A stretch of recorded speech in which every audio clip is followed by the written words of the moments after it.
ಕಾರ್ಮಿಕರ ಮೇಲೆ ಪೊಲೀಸ್ ದೌರ್ಜನ್ಯಕ್ಕೆ ಧಿಕ್ಕಾರ,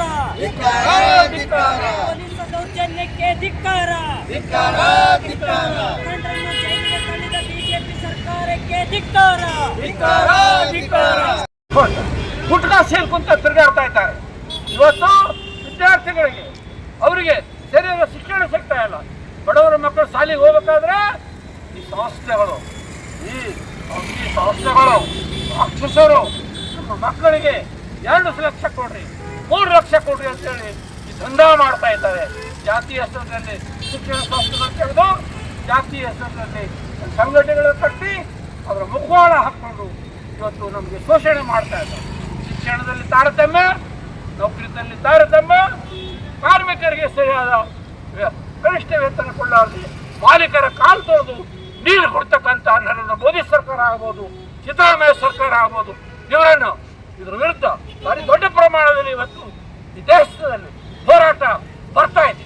ಎಚ್ಚರಿರಿ, ನಾನು ಎಚ್ಚರಿಕೆ ಕೊಡ್ತಾ ಇದ್ದೀನಿ ನರೇಂದ್ರ ಮೋದಿ ಅವರಿಗೆ ಮತ್ತು ಸಿದ್ದರಾಮಯ್ಯನವರಿಗೆ. ನೋಡಿ ಮಾನ್ಯರೇ, ಇದು ದೇಶ ಕಟ್ಟುವಂತ ಕಾರ್ಮಿಕರ ಹೋರಾಟ ಇದೆ.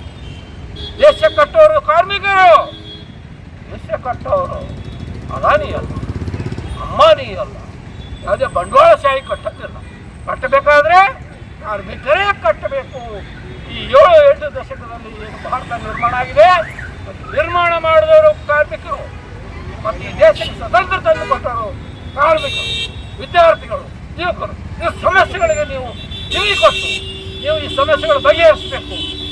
CITU ನೇತೃತ್ವದಲ್ಲಿ ಇವತ್ತು ಇಡೀ ದೇಶಾದ್ಯಂತ ಪ್ರತಿಭಟನೆಯನ್ನು ಮಾಡ್ತಾ ಇದ್ದೇವೆ. ಯಾಕೆ ಪ್ರತಿಭಟನೆ ಮಾಡ್ತಾ ಇದ್ದೇವೆ ಅಂದರೆ, ಇವತ್ತು ಉತ್ತರ ಪ್ರದೇಶ, ಹರಿಯಾಣ, ದೆಹಲಿ ಸುತ್ತಮುತ್ತಿನ ಕಾರ್ಮಿಕರು ಇವತ್ತು ಕನಿಷ್ಠ ಕೂಲಿಗಾಗಿ 50-60 ಸಾವಿರ ಜನ ಇವತ್ತು ಹೋರಾಟ ಮಾಡ್ತಾ ಇದ್ದಾರೆ.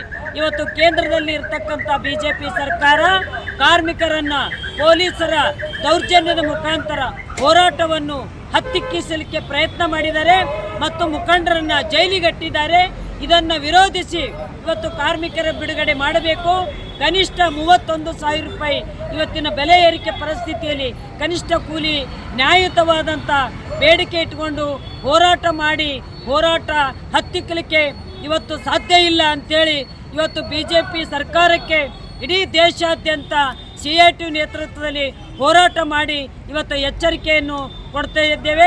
ಅದೇ ಭಾಗವಾಗಿ ಗುಲ್ಬರ್ಗಾದಲ್ಲಿ ಕೂಡ CITU ನೇತೃತ್ವದಲ್ಲಿ ಹೋರಾಟ ಮಾಡಿ ನಾವು ಮನವಿ ಪತ್ರವನ್ನು ಕೊಡ್ತಾ ಇದ್ದೇವೆ. ಶಾಂತಾ ಎನ್ ಗಂಟೆ, CITU ಜಿಲ್ಲಾ ಪ್ರಧಾನ ಕಾರ್ಯದರ್ಶಿ. ಒಂದು ವೇಳೆ ಇದೇ ರೀತಿ ಮುಂದುವರೆದ್ರೆ ತಾವು ಏನು ಮಾಡ್ತೀರಾ? ಇಡೀ ಏನು ಕೇಂದ್ರ ಸಮಿತಿ ನಮ್ಮದು ಸಂಘಟನೆದು ಏನು ತೀರ್ಮಾನ ತೋರ್ತದ ಅದರ ಭಾಗವಾಗಿ ನಾವು ಇಡೀ ಎಲ್ಲ ಕಡೆ ಹೋರಾಟ ಮಾಡಲಿಕ್ಕೆ ಮುಂದಿನ ದಿನಗಳದಾಗ ಎಲ್ಲರೂ ಕೂಡ ನಾವು ಹೋರಾಟ ದೀರ್ಘವಾಗಿ ನಾವು ಹೋರಾಟ ಮಾಡ್ತೀವಿ. ಮೊನ್ನೆ ನಡೆದಂಥ ಹೋರಾಟದಲ್ಲಿ ಇಡೀ 12ನೇ ತಾರೀಕಿನ ಕನಿಷ್ಠ ಕೂಲಿಗಾಗಿ ನಡೆಯುವಂಥ ಹೋರಾಟ 29 ಕೋಡು ತೆಗೆದು 4 ಕೋಡುಗಳು ತಂದಂಥ ಕೇಂದ್ರ ಸರ್ಕಾರದ ನೀತಿಯನ್ನು ವಿರೋಧಿಸಿ ಒಟ್ಟು ಎಲ್ಲ ವರ್ಗದಲ್ಲಿ ಕೆಲಸ ಮಾಡುವಂಥ ಕಾರ್ಮಿಕರು ಹೋರಾಟ ಮಾಡುವಾಗ ದಿಲ್ಲಿ ಸರ್ಕಾರ ಏನು ಮಾಡ್ತಂದ್ರೆ ಅವ್ರಿಗೆ ಅರೆಸ್ಟ್ ಮಾಡಿ ಮುಖಂಡರಿಗೆ ಜೈಲಿಗೆ ತಳ್ತು ನಾವು ಕೇಳ್ತಾ ಇದ್ದೆವು. ಅವರು ನಿಮ್ದು ಆಸ್ತಿದಾಗ ಆಸ್ತಿ ಏನೂ ಕೇಳಿಲ್ಲ, 31,000 ರೂಪಾಯಿ ಕನಿಷ್ಠ ಕೂಲಿ ಕೊಡಬೇಕಂತ ಕೇಳಿದಾಗ ಈ ರೀತಿ ಸರ್ಕಾರ ಬೇಜವಾಬ್ದಾರಿನಿಂದ ಕನಿಷ್ಠ ಕೂಲಿ ಕೊಡೋದು ಹತ್ತುತ್ತದನ್ನೋ ಒಂದು ದೃಷ್ಟಿಗಾಗಿ, ಕಾರ್ಮಿಕರಿಗೆ ತುಳಿಬೇಕನ್ನೋ ಒಂದು ದೃಷ್ಟಿಗಾಗಿ ಎಲ್ಲ ಸಾವಿರಾರು ಮುಖಂಡರನ್ನು ಬಂಧಿಸಿ ಜೈಲಿಗೆ ಹಾಕಿದ್ರು. ಅದಕ್ಕಾಗಿ ನಾವು ಕೇಳ್ತೇವೆ, ಉತ್ತರ ಪ್ರದೇಶದಲ್ಲಿರುವ ಎಲ್ಲ ಕಾರ್ಮಿಕರಿಗೆ, ದೇಶದಲ್ಲಿರುವ ಕಾರ್ಮಿಕರಿಗೆ ಅವ್ರ ಜೊತೆ ನಾವು ಕಲಬುರಗಿ ಜಿಲ್ಲೆಯ ಎಲ್ಲ ಕಾರ್ಮಿಕರಿಗೆ ಇದ್ದೇವೆ ಅಂತ ಹೇಳಕ್ಕೆ ಇವತ್ತಿನ ನಾವು ದೇಶ ತುಂಬ ಈ ಪ್ರತಿಭಟನೆ ನಡೆದದ. ನಾವು ಕೇಳ್ತಾ ಇದ್ದೇವೆ, ಏನಾದರೂ ಸರ್ಕಾರ ಮಾತುಕತೆಗೆ ಬಂದು ಕಾನೂನನ್ನು ತಿರುಚಿ 29 ಕೋಡುಗಳನ್ನು 4 ಕೋಡು ತೆಗೆದು 29 ಕಾನೂನಿನ ಪ್ರಕಾರ 31,000 ರೂಪಾಯಿ ಕನಿಷ್ಠ ಕೂಲಿ ಕೊಟ್ಟರೆ ಸರಿ. ಇಲ್ಲಾಂದ್ರೆ ದಿನ ಈ ಒಂದು ಹೋರಾಟ ಬಿಸಿಲಿನ ತಾಪಮಾನ ಹೆಂಗೆ ಹೆಚ್ಚಾಗ್ಯದ ಅದೇ ರೀತಿ ಹೋರಾಟ ತಾಪಮಾನ ಹೆಚ್ಚಾಗ್ತದೆ.